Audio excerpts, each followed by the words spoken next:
Hello, everyone. Welcome. We're just going to welcome to Tuesday Talks. We're going to give it a couple seconds here for people to join in, and let me get our PowerPoint ready. Thank you once again for joining us for Tuesday Talks. This is the last one of July, and so we're going to make the most of it, and we'll come back in August. But just to give people a little bit of a break.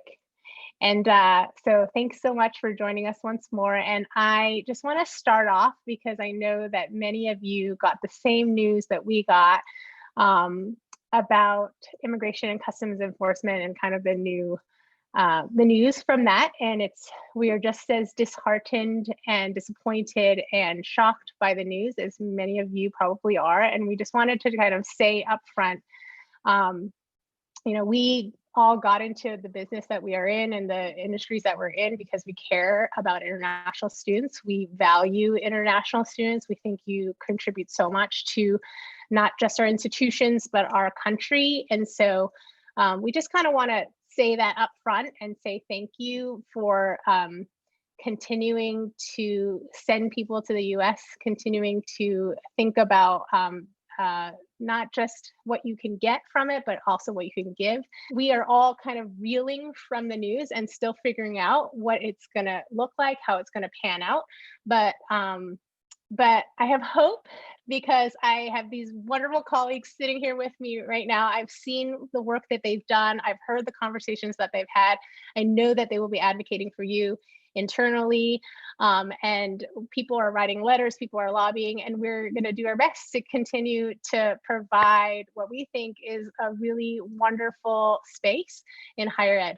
And so we're grateful for you all tuning in today, and we're grateful to have this conversation. We're grateful to collaborate and work together to make sure that we get the most out of learning from each other and being in community together. So thanks once again. I just want to say hi to our friends on YouTube. Thank you for joining us there as well. And just a nuts and bolts reminder, if you have questions, you should ask them right away in the Q&A section, or if you're on YouTube, you can ask in the chat there as well. That way we'll have time to consolidate them and make sure that we get to as many as possible. So feel free, as soon as you have the question, you can put it right in, and then we'll get to it at the end. And so without further ado, I'm going to have each of our guests today introduce themselves briefly, and then we'll dive into the presentation. Hi, my name is Istiar, and I'm admissions counselor at the University of Rochester.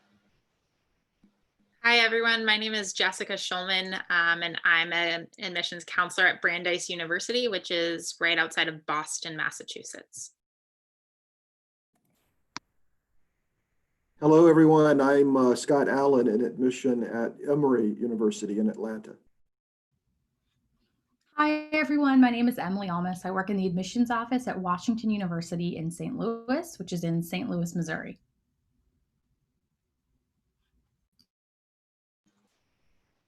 We'll go right into sort of briefly introducing our university so that you have a context for our backgrounds and where we're approaching this conversation from. And again, I'm from the University of Rochester. I graduated from the university, so I had that great student experience here.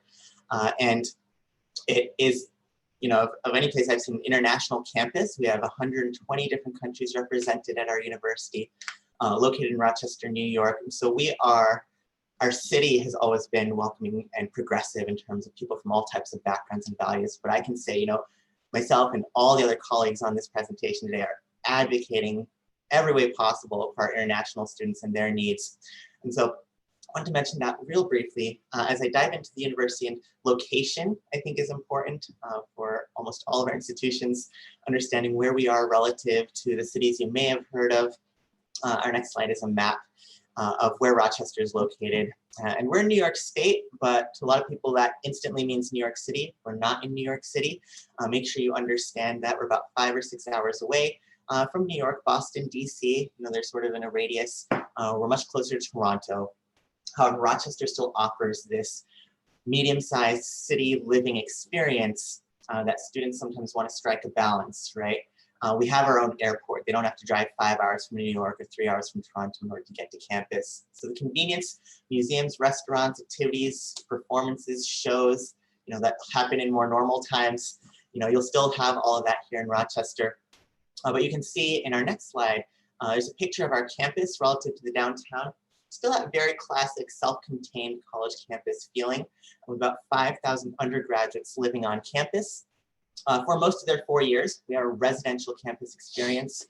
We're a research university. We want students to become part of that community and be able to take advantage of all the activities in campus life and contribute to that campus life as we talk today about what we're looking at and the things we value in your application during these times. We're trying to judge your potential for contributing to campus life at each of our universities. So great location. We have this river that sets us apart from the rest of the city. The three highlights that I really want to leave everyone with, sort of an elevator pitch for our university, is the curriculum, the research opportunities for undergraduates, and the diversity that we have on our campus. We have an open curriculum, which means there's no general education requirements. There are no core curriculum requirements in your first year, your second year, throughout your 4 years. You shape your curriculum the way you want to. You'll still graduate with a major, but everything you take is student-driven, self-chosen. You decide the path that you want to take. You decide the courses that you want to take. The research opportunities, I emphasize especially the opportunities for undergraduates right from your first year if you want to get into those research groups in a lab, in the library for 6 months doing literary translation. We have more research happening than we have for our students to take advantage of. For the sciences side, we have a medical center, laser lab down the street. We have a fantastic music school, neighborhood of the arts, art museum downtown, and other departments on campus. So really getting into that research for our undergraduates. And finally, finishing off with that community. I mentioned we're already very international. About 25% of our undergraduate body comes from outside the United States. And so you can see we obviously value the international students coming in, the conversations happening right now, and trying to drive those in the right direction. But we offer plenty of support services for you on the other end as you look for careers and opportunities and want to feel like you're at home, away from home when you're in the United States. But we focus on cognitive diversity, differences in how each of you think. And I realize everything I'm talking about is actually on the next slide with some other nice pictures, but that's okay. We want you to come to a campus where you constantly meet people who have a different approach to solving a problem than you do, regardless if that's geographic background, culture, language, religious background, political views, socioeconomic backgrounds. So that's a little bit about Rochester. I'm going to hand it off to my colleague Jess to talk about Brandeis. Awesome, thank you, Esther. So hi everyone, my name is Jess, once again from Brandeis University, which is just outside of Boston, Massachusetts. We're about a 15-20 minute either car ride or train ride away from the city. So that's where we're talking about when we talk about location. Brandeis is an interesting school in that we are a tier 1 research university. We focus a lot on research. That means that a lot of our funding and resources are dedicated to research, whether that means the hard sciences, the social sciences, the humanities, the fine arts. Every area needs research, right? But the interesting thing about Brandeis is that of the 100+ tier 1 research universities in the United States, the average size of those schools is about 26,000 students.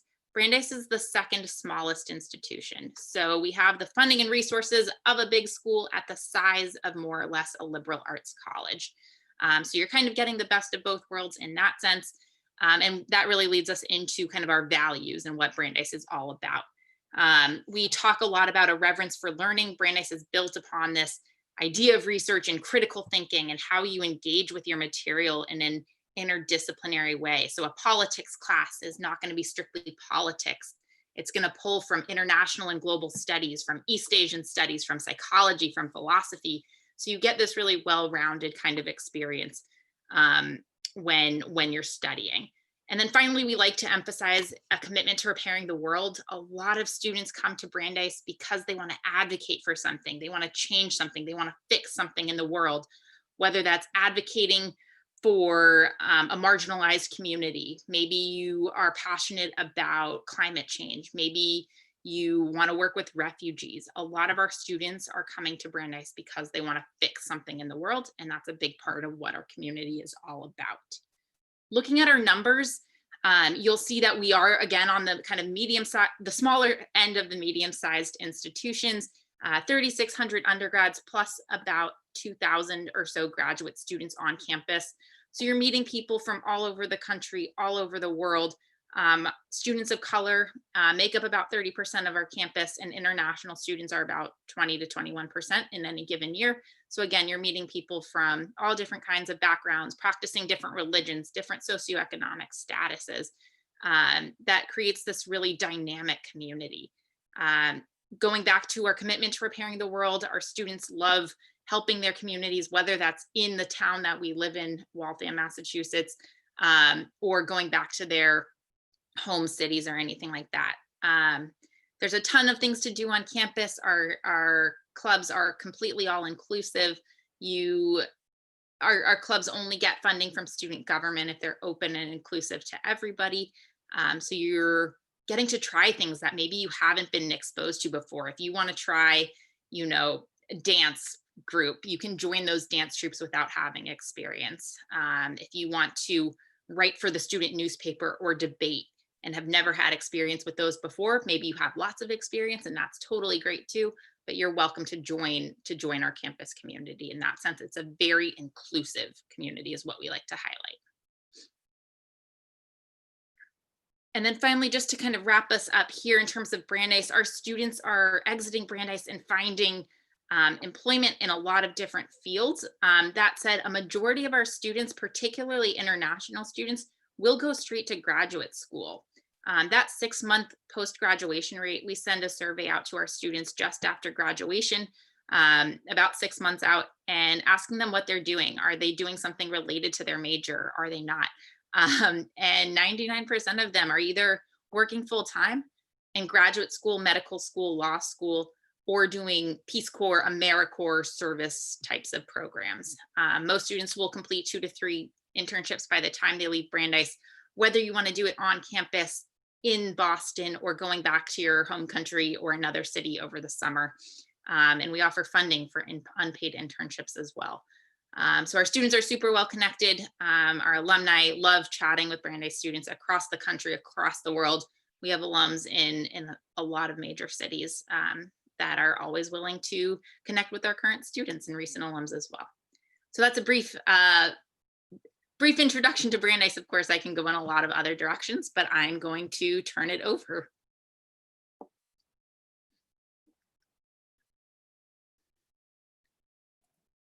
One of these days, I will learn to turn the microphone on. Greetings again from Atlanta. My name is Scott from Emory.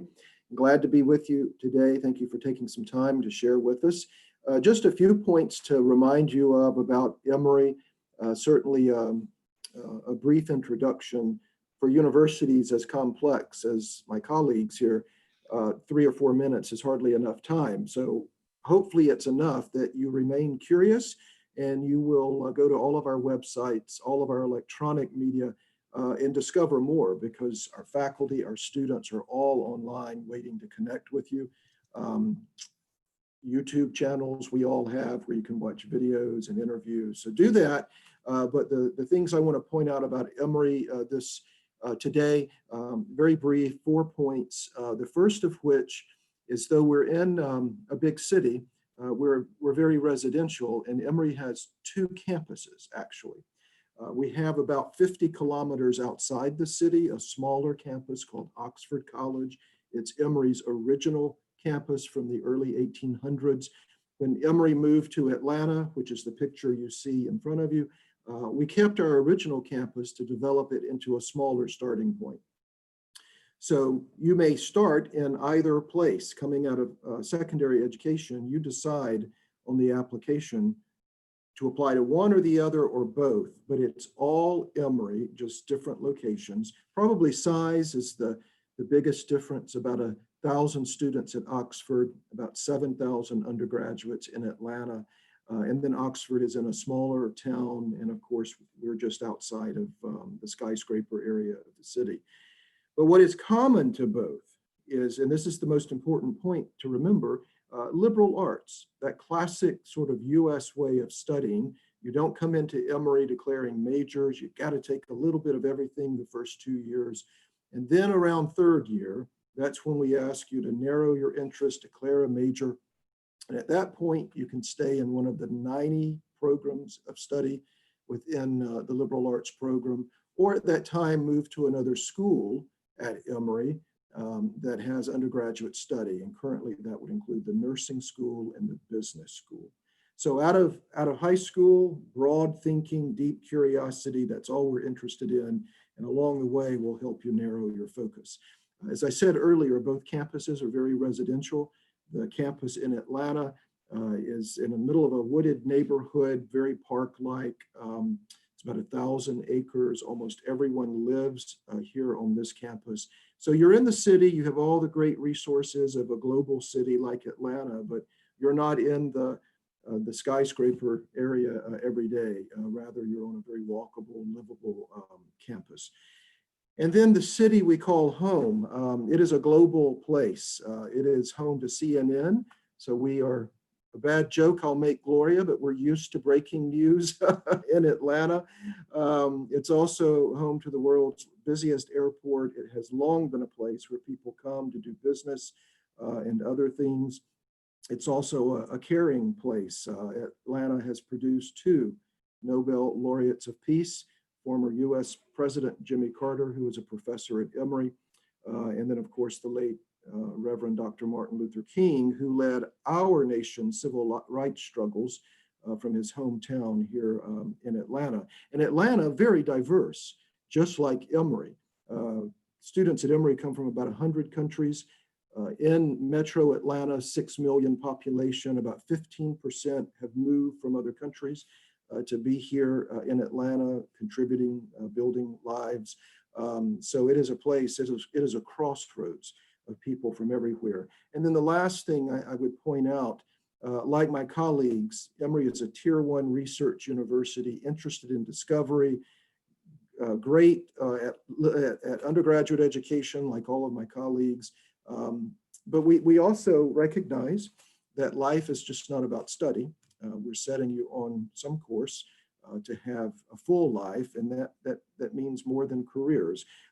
Emory's motto the last 200 years is "the wise heart seeks knowledge," and that's a very direct statement that heart and mind should be at one in an undergraduate education. And if you have the privilege of being educated, what does that mean? What are your obligations? And we're going to ask you a lot about that when you're at Emory. So go online, and then also you'll see all the admission officers listed on the Emory website.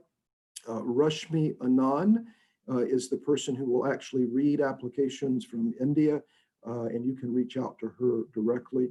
And we'll be happy to see you at some point in the future, in person, not virtual. So good luck with it all. Thank you. And I think I'm now handing it off to Emily at Washington U. Hi, everyone. Thanks, Scott. Just a reminder again, Emily from Washington University in St. Louis. And just to echo what Scott mentioned, all of our institutions are looking forward to hearing from you. So please feel free to reach out to any of our institutions to learn more if you have questions, or that really goes for any university in the United States. Don't be afraid to sign up on a mailing list, to check out social media, to explore websites. I know my colleagues both on this panel and at institutions all across the United States are eager and excited to hear from you and to connect with you and to answer your questions. So know that all of us are very excited about welcoming you to our institutions. A few quick notes about Washington University in St. Louis. The first is about where we're located. So we're in St. Louis, it's in our name. St. Louis is a city in a metropolitan region of about 2.8 million people in the center of the United States. And St. Louis is a great place to be a college student and to live, not as a college student too, for many reasons. One is we have a rich and long history as a city welcoming people from many different places, and every neighborhood that makes up the larger area around campus has its own culture and flavor and history. And so you have an opportunity to really explore the city via public transit. We have a Metrolink system, for example. Perhaps you'll hop on one of those Metrolink stations on the edge of our campus, take it downtown and see a professional sporting event. We're home to the Cardinals, the Major League Baseball Cardinals, as well as the National Hockey League Stanley Cup holders, and perhaps for a second year, although not playing for a cup again, the St. Louis Blues. So St. Louis is a great city to be a student, and many students choose to take advantage of our location. It's one of the great things about being a student at WashU. We have about 7,000 undergraduate students. And the second point I would highlight is interdisciplinary study.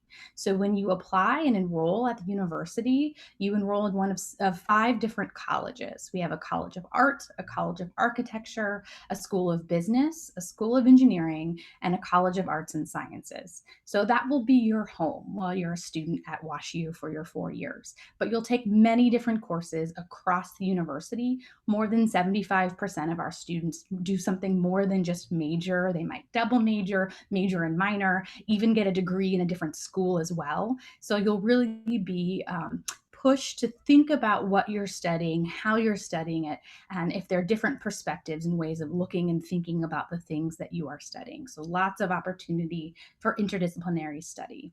And then the last point I'll make is about community. Community is very important to us at WashU as well. Most students live on campus. All of our first year students live on campus in a section of campus called the South 40, and you'll find all sorts of amenities and nice things to take advantage of as a student, but you'll also find places like our student-run businesses right on campus. The sweet shop is excellent if you have a sweet tooth. If you're visiting our campus, I definitely recommend. But that sense of community extends across your time as a student, as well as when you're a graduate or alum. You'll have lots of advising and support. You'll actually have the same advisor all 4 years from the day you enroll to the day you graduate, on top of advisors you'll get in your major and career advising and pre-professional advising if something like medical school or law school's in your future. So lots of support in that community. And we have an unofficial motto that says, we know each student by name and story. And what we mean by that is people in the community at WashU are more than just a name or a face. We get to know each other on a deeper level. And that's something that's really important to us. And so I encourage you, if you have any questions about WashU or any of our institutions, to take a peek at our website or reach out. I know we're all very eager to hear from you. Just a few quick words about Washington University, and now we're going to turn it over to talking about looking beyond tests and thinking about the other pieces of the application process, especially in this time of great change in the enrollment practice. All right, everyone. You may not feel it through the camera, but emotions in this group are running very high. And I think everyone's doing a very good job at keeping themselves composed. And in this very emotional state, I'm here to say that it's going to be okay. So take a moment, see these students in the picture, take a deep breath, meditate. Things have changed every month. They change every week. They change every day. Things change. And especially when I'm talking to counselors, our students that are listening in today, parents, take a moment and remember certain things are within your control, and those are the things that you're going to be able to influence and impact and drive. And certain things are going to be beyond your control, and you shouldn't be stressing out and beating yourselves up about that, right? When I say it's okay, it doesn't mean we're just going to sit back and let things play out, right? No, of course, we're going to be doing our best. We're going to be active. Students are going to be working on their college applications, trying whatever they can to put their best foot forward.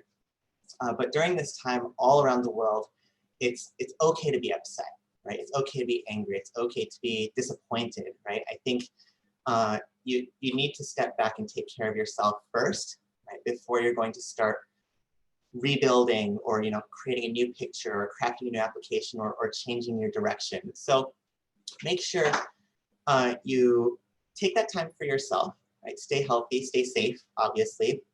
And remember that you're not alone in this journey either, right? And throughout our careers, in the entire process, we're called admissions offices and not denial offices, right? I think selective admission sometimes sets up this framework where everyone's competing in this race, and the ones who get lost, they're eliminated. No, everyone's going to find the right place for them in this process. And our job is to help you understand how our place fits you or doesn't fit you, right? And throughout the application process, help you understand that process and overcome any difficulties that you might be facing. And most importantly, understand what those things were that are beyond your control, right? The nature of our application review process has always been that way. If you don't have certain activities at your school, we're not going to penalize you because you haven't participated in certain things. You don't have certain classes at your school, whether it's AP or IB or A level, we're not comparing those different schools then directly against each other and saying, oh, you didn't take AP classes because you're in some national curriculum. No, that was beyond your control, right? And so we're looking to see what you've achieved with what's available to you and the circumstances that you've had around you. So remember that we're here to help. I know it was reiterated many times, reach out to us if you want to learn more about our universities, but reach out to us whenever you need help, whenever you have questions. That's what we're here for. And you're not alone either in terms of what you're facing, okay? So you're not being put at a disadvantage because India or the UAE or Egypt has had specific circumstances that have prevented this. The whole world, even here in America, we don't know what's going to happen next week. We don't know what schools are going to look like in the fall. Someone asked me about the spring this morning, and I'm like, I don't even think institutions are in that frame of mind yet, thinking about what's going to happen in the spring, right? So we're all being affected. You're not alone, and you're not about to be set back because some other people aren't being affected by the pandemic and they have a normal life. No, everyone is facing this in different ways, right? To be honest, yes, it's different, but we're being impacted by this. So that is my message to remind everyone of that. Stay in touch, take care of yourself, and then begin to focus on the things that you can control. Hand it off to Jess next. All right, thanks, Esther. Great advice. I feel like I need to listen to some of that as well. But yeah, so please know that we know that you are in situations that are unprecedented, that you haven't had to experience before. And that's going to hold true for a majority of colleges in the United States. They know that spring 2020 and going into the summer 2020, the fall 2020 is going to look a lot different than maybe what you had planned for. And we are very aware of that, okay? So we want to emphasize that a lot of colleges have moved around their timelines, and that goes for a lot of different things. So maybe the institution has moved back what sort of testing they need. Maybe they are now a lot more flexible with testing. Maybe they aren't requiring testing. So that is something that we are going to emphasize that you need to be aware of, that every college, yes, sets their own deadlines and materials and everything like that. But for the most part, schools that are similar to Brandeis and Rochester and Washington University and Emory are going to try to be as flexible as possible given what we can work with in the admission process. In terms of the extracurricular piece, I know that junior year perhaps is a big time to start taking on leadership roles and trying things that maybe you haven't had the ability to take advantage of before. Maybe your projects are coming to full fruition in that sense. Maybe you were supposed to have an internship this summer, which is now canceled. We understand that maybe everything hasn't lined up exactly how you wanted it. But what we are looking for is, how have you spent time in a way that's meaningful to you? Okay, you don't have to be the president of every club you've ever been involved in. You don't have to have written a research paper on 7 different topics. We understand that schools and countries and cities have shut down in a lot of places, but we want to know how you've spent your time in a way that's meaningful to you. Okay, so maybe some schoolwork has given you the opportunity to get to do more research in a way that maybe you didn't have the opportunity initially. We're looking for breadth and depth of your activities and research and things like that.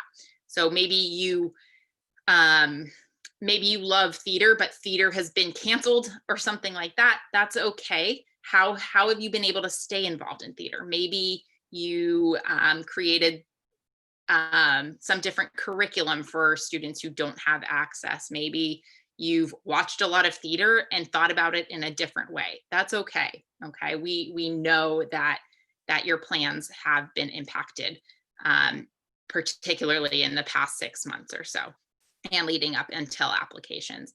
In terms of interviewing, I'm not 100% sure on all of the other institutions' policies regarding interviewing, but take advantage, okay, when it is possible. A lot of schools are conducting virtual interviews right now where you're talking to admissions counselors, to current students, depending on the university. That's just going to put a face to your application, right? It's going to give us a little bit more of your personality. Maybe things don't come across in your application. Maybe your circumstances are slightly different than maybe what you're going to write on your application. It just gives us a little bit more of a dynamic person behind the application, right? So do your research, see which schools are offering interviews. Even during the summer, Brandeis's are already open, right? So you can take advantage of those where you can. Maybe you didn't have the opportunity initially because schools weren't doing virtual interviews, but now a lot of schools have opened up that possibility, and we highly encourage you, if that's part of the admissions office's guidelines or recommended or optional materials, to definitely take advantage of those. And we want to meet you, right? Meet you in a quotation sense. Now I'm going to pass it over to Scott.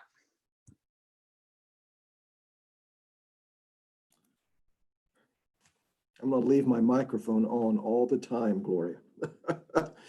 Thank you, Jess. I think my colleagues have heard me say this before over the weeks of doing these sessions, and the U.S. admission style, holistic admission, I really think was built for the moment we're in, because it was not built to match you perfectly to the rest of your future, to a certain job or a certain career. Rather, it is designed to better understand a young person where he or she is at this moment in life, and then imagine where you might be headed, and are we the right places to help develop where you're headed. You know, earlier Gloria mentioned that we are, and this is true of countless hundreds of our colleagues across the country, we do what we do with joy because we enjoy international students, the world, all that it brings to our campuses. But I would take that a step further and say, as educators, we do what we do because we enjoy people. We enjoy the potential of the human condition, and that has no passport attached to it. That's simply being who you are in the moment and helping us imagine how we can help you grow into a brighter future. So holistic admission here in the United States, fortunately, is not really locked down on any one particular variable.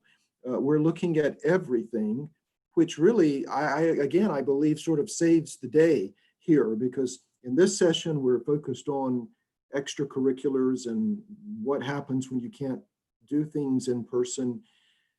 We're adjusting deadlines, we're becoming test optional, but the review of understanding who you are as a young person, that hasn't been compromised at all, because we look at so many things.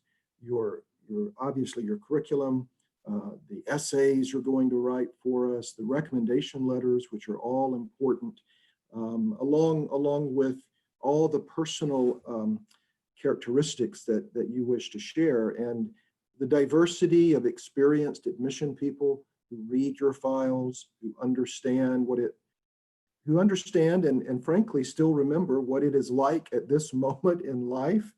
Even if they're decades away from that moment, we still remember it. And we believe in young people. I think, you know, briefly, it's all about preparation. Are you ready for our institutions? Are we ready to help you? Perspectives, you know, why do you think the way you do? That comes across in so many ways. Your personality, you share that in so many ways with us. But the biggest thing we're after, and this is where a pandemic and a troubled world does not impede what we do, and that is potential. The word potential I would put in all caps, because you're young, you've got skills and talent, and you want to bring it to a university, and we're ready for that. And there's nothing that will slow that down. So holistic admission, we all believe in. It works. It does set you up for a good future, because in the end, we're trying to build community. It's more than enrolling a class. We're trying to build community and celebrate community and all the power that comes out of living with one another. Just as you know, in your hometown, community matters greatly. And we sense sometimes your ability to give to the community you hope to live in through interviews. We all very much enjoy the initial view interviews that we watch over and over and over throughout an admission cycle. And I think we enjoy them so much because the people interviewing you, they are experienced and they care and they ask really thoughtful questions. And being able to see you in real time, well, it's a recording, but being able to see how you respond, the nuances of conversation, that's a big deal. And we like that. So take advantage of that if you have the opportunity. But that's all I'll say on holistic admission. We're here, we're ready to read your applications and build good communities. And I'm going to pass it along to, I've lost my place. Emily, are you next? I'm here, and I'm very next. real time. I've forgotten what we're Just doing. reflecting on how some of the things I'm going to talk about are also things that you could talk about in an initial interview, for example, if that's something that you're able to take part in. So as we're talking about these changes, as we've mentioned that you've been impacted most likely in your community, we all have in very different ways, but certainly we all have. Where do you go and how do you think about what you do with your time now that you might have different opportunities and different ways of engaging?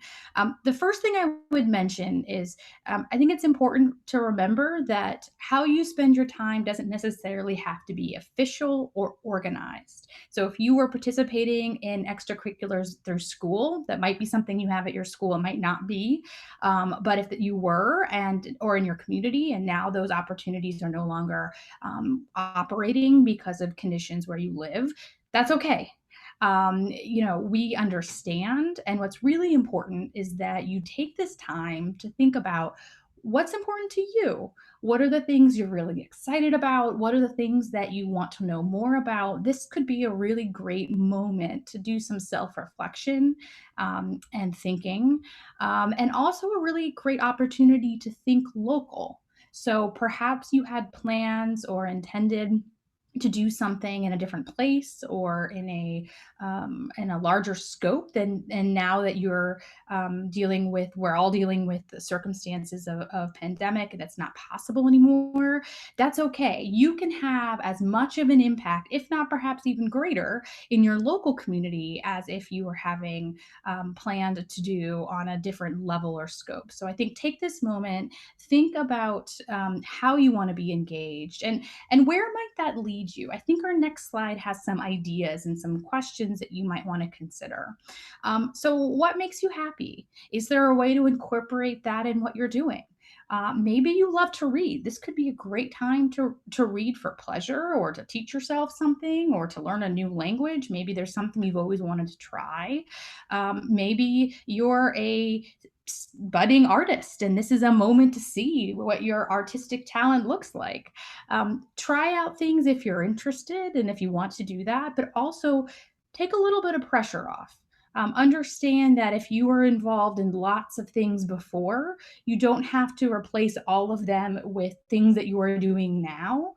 Your time is important, your well-being is important, and you should pursue how you spend your time in ways that reflect that. So it might be learning, it might be things that you're doing for pleasure or that you haven't, that you're trying to decide if you like. It might be engaging with different people in different ways.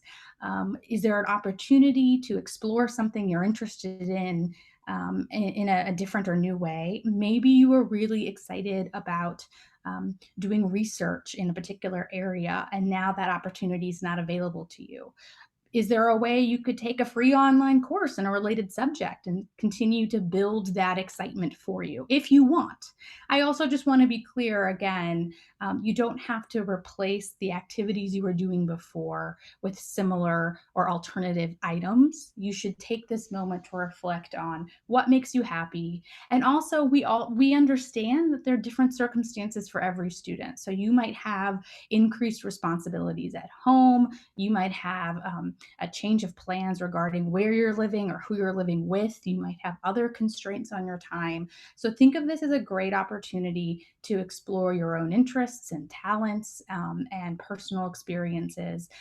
And consider how you can share that with us in the admissions process as well. So maybe it's through an initial view interview, maybe it's something you talk about in an essay. There are different ways that we would love to get to know more about you and your story. And this is a time to reflect that, but know more than anything, we are going to be flexible and understanding. Great. Fantastic. Thank you so much for sharing and for encouraging us in a time of uncertainty. And we'll just go ahead and dive into some questions here. One of the first ones that I'd like to address is we've had multiple Tuesday talks that have talked about holistic admissions. And I think that there are a number of questions that kind of still show a little bit of uncertainty about what that actually means. And with regards to maybe a formula, the question is what has the most weight? And I bring that up because I think I have an inkling of how you all will answer it, but I think it's good to reiterate kind of what, is there a formula to this? And is there, do you put percentages on certain things, or what are you looking at in that sense? Well, I think as one angle on this, it's in no one's good interest, best interest, ours nor yours, to set you up for failure. We want to set you up for growth, and with growth comes challenge, right? So the academic side of an application is always job one. How prepared are you? Are you ready to go? But preparation is linked, Gloria, very directly to potential. Back to formulae, no, there's not one way to admit a student, but our belief in your potential matters greatly, and it leads us further into all of these things which seemingly aren't academic, essays, personality, etc. When we understand you in that way, that actually in reverse helps the academic side. So I would offer simply how well you've done and are doing, your drive, your work ethic, those things matter a lot. Thank you. With regards to maybe extracurriculars not looking like they used to, yeah, I think there have been some other webinars and information about kind of how to approach that EC list, the extracurricular activities section on the application or on the Common App. Do you have suggestions or advice on how to indicate some of the breadth and depth that you're talking about when it's a non-traditional kind of activity? Sure. I think it really goes to using that kind of 2 sentences that they kind of write on Common App. Use those to your best of ability. That's concise is good. But there's also spaces on Common App, particularly this year, where they're asking about how COVID has impacted you. And you have the ability to take advantage of that essay question if you'd like. There's also an additional information if you feel like you need to elaborate and your concise statement maybe hasn't really covered it for you and the depth that you want to talk about. Take advantage of that, right? If you want to attach your resume, great. We'll look right through that as part of that holistic review process, right? It doesn't have to be anything super special. You don't have to, really work on those concise statements about your extracurricular activities or whatever you have done regardless of if it's official or not. That's not really how we're characterizing the extracurricular involvement. We just want to know what it is you're doing and why it's meaningful to you. Okay. And I would add even, there's Jess already mentioned so many ways, right, within the application. You can just send us if you want to say something, just say it. We're not going to close our doors. We'll take your email and put it into your file. We do interviews. We watch initial view interviews, right? Sometimes something doesn't just quite fit into an essay or a written piece, and it's easier to talk about, the challenges you're facing and how you've overcome them and the things you're doing, and express how cool they are. And sometimes that enthusiasm doesn't come through on the paper either. So it's just so much cooler to see you talking about it than just writing about it too. So connect with us. There's so many different tools and things that certain offices accept or don't accept, or channels that are open. Explore those as you apply to each of these different universities. But even if it's not listed on a university's website, it doesn't mean we're not going to accept it. There are certainly universities that won't, and they should be pretty straightforward with you when they say we're not going to look at anything additional. But everyone here, and the vast majority of universities are looking for more information to better understand you, and we're not about to turn away that additional info if you send it to us. Thank you. Well, I have a fun kind of question. Well, I don't know if you all will think it's fun, but imagine yourself back to 17, and now that you know kind of what the admissions process is like on your side, as a 17-year-old, what would have been kind of the approach that you took, or one of the most important things, maybe a tangible example of maybe something that you would have wanted to highlight in your application? Well, Gloria, it's been many decades since I was 17. So I'll stretch my memory here and say, this is easy for someone to say when you've lived a while, but it just being yourself. It's natural to be a bit timid when you're young, uncertain. Peer pressure, societal pressure, social media pressure that younger generations have. And in my own case, I think a younger Scott would have been bolder and found his truth and been able to speak it better than he did at 17. So I guess what I'm saying to all the young people, speak your truth, be who you are, and just let us celebrate it. Don't be timid about that. I think kind of going off that, I think, Scott, that's wonderful advice. I think had I been applying to colleges now, I would have emphasized a little bit more about my personal qualities. I feel like I was so concentrated on those extracurricular involvements and proving my academic worth. But at the end of the day, with holistic admission and schools that do have super selective admission, they want to know, yes, are you qualified academically, but what are you like as a roommate? How are you going to be on campus? Are you going to be nice to the dining staff? We're looking for people that really contribute to community, especially since none of our schools are particularly large in any sense. We're looking for good community fits. And I think I would have emphasized a little bit more about how I would have contributed to that campus community.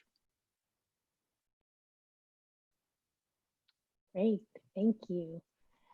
Well, we have some counselors on this call, and so was wondering how can the counselors support you, admissions officers, in multiple ways, either in understanding their students, but also maybe even thinking about kind of US higher ed as a whole. What are things that counselors can be doing to support you all? Well, I would first say, first of all, we appreciate your support and collaboration, helping us connect to your students in the best way possible. Obviously, for most of us, very doubtful there will be any travel this fall. I can only speak, I guess, for Emory in that way. It's highly doubtful. So we're eager to connect in authentic ways. And that's going to require your support, no doubt, because when is the best time and with whom and how, and we're going to rely on collaboration to make that happen, whether it's individually or consortium arrangements, whatever that might be online. Let us know how we can help you. I think that's what I always ask our counselors. But it's challenging on both sides of the desk. So I know there are going to be a lot of honest conversations with students and families, and they're not just going to be choosing between institutions, they're going to be choosing between countries in the coming year. And we recognize that. So, we're doing our best to be forthcoming and honest with the realities that might face our students, but also expressing that there is support, still at many of the institutions. Always take a step back from the media. I was talking to some students the other day, and the US literally looks like it's on fire. Cars burning in the streets and chaos everywhere. And it's not quite the picture, right? Protests and things that are happening in the US are mostly peaceful, right? It's all the stuff that gets highlighted by the media that makes it on the front page of the news around the world. So just as Americans are stereotyped for making assumptions or not knowing anything about many other countries, remember that anyone can fall prey to that trap, and to do a little research, understand what the situation is actually like on the campuses or in the areas that students are interested in, and pushing your students to do that research, allowing them that time to do the research especially, I think is important.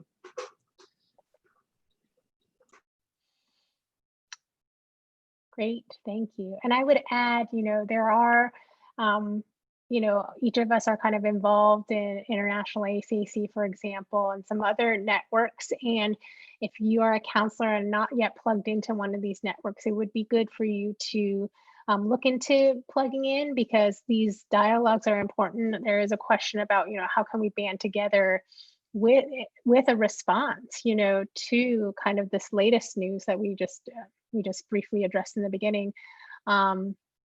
And so one way is to kind of get involved in these organizations so that we can continue to have dialogue and collaborate together and work together, to support the students that we support either here or there. So great. I have one more question before we kind of let you guys give some final thoughts, and that has to do with timelines and gap years. Obviously, there's just been a lot of shift, and I know that there may not be concrete answers, but if each of you or any of you could kind of weigh in, what deferral policies you might have, and if people are taking a gap year, do you have any kind of recommendations on how to spend that time? And for juniors, how does that impact their admissions? There's a little worry about that. As well as, are you delaying? And we did kind of put up a slide on deadlines, but are any of those deadlines, is there any expectation that any of those would be shifted? And I apologize, my connection's going unstable at various points. So if I freeze or you lose me, I know one of my great colleagues will jump in and continue. So I think this is a really great question. The first thing I'll say is I think every institution in the US is handling these questions a little bit differently. So it's really important, if you are currently an admitted and enrolling student at an institution, to check in with the university where you plan to enroll, to find out what their policies are and how they're approaching this question, because I think every school is a little bit different. Some schools might not have a gap year process at all. Some schools might have a deadline or a suggested date. So at WashU, for example, we encouraged students to submit their gap year requests by the middle of June. But we also know things are changing really quickly and rapidly. And as plans continue to evolve for many of our students and universities, we're trying to be accommodating and flexible too. So I think the big piece is to check in with the institution if you're an enrolling student and have a conversation there. The question about the impact on future year students, I think what's important to remember is that um, uh, there are many fantastic students in the world, and many fantastic institutions in the world. And so I've been encouraging juniors or younger formers or whatever, and their whatever your school might call it, and your family, to think less about how X number of students at an institution deferring impacts your likelihood of admission, and more about what are the institutions that you're interested in, why and how, and sort of reshifting the conversation away from, if 15 students take a gap year at University X, that means that there's 15 fewer spaces for potentially myself, and more to what's a list of schools that reflects my interests, that's balanced in terms of maybe selectivity, that reflects a place that is financially feasible for me, those kinds of questions. So I would encourage juniors and others to think about reframing the conversation in that way, and students who are planning to enroll in institutions this fall, to reach out to the institution where they're planning to go to ask specific questions about gap years. Wonderful, thank you. Great. Well, I know that I have been encouraged by the time that we've had together, and I just want to thank you again for spending time with us this morning for you, and this afternoon and evening for our participants. Before we say goodbye, I just wanted to give you all an opportunity to kind of give some closing remarks.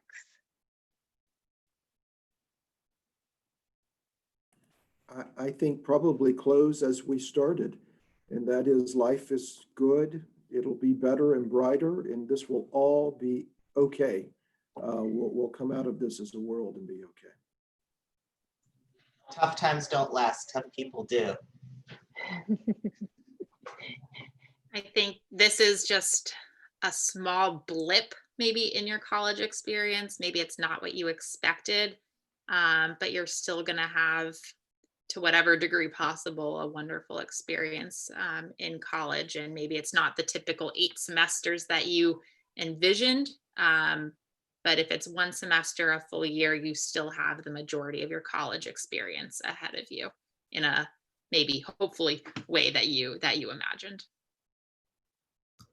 We may be 4 admissions people here, but there are thousands of admissions people, you can pretend, behind us as well, saying we welcome you on our campuses and we're excited to get to know you and to have you as part of our community. Thank you so much for spending time with us. This has been really great. Once again, just a reminder, here are our email addresses. So definitely reach out, because like we say at Initial View, it's all about a conversation. So we know that these admissions officers would love to have the conversation with you as well. So don't hesitate to reach out. We'll also be sending out updates with links that are pertinent to the institutions. I know there were a few institutional specific questions. So if you have institutional specific questions, you should definitely email these admissions officers and go to their websites. They have great engagement opportunities as well. So once again, thank you for joining us for Tuesday Talks. We're going to take a little break just for a month, and hopefully come back with new news and refreshment and new hope for what's to come in the future. So enjoy your break. Thank you again for tuning in, and we'll see you next time. Bye.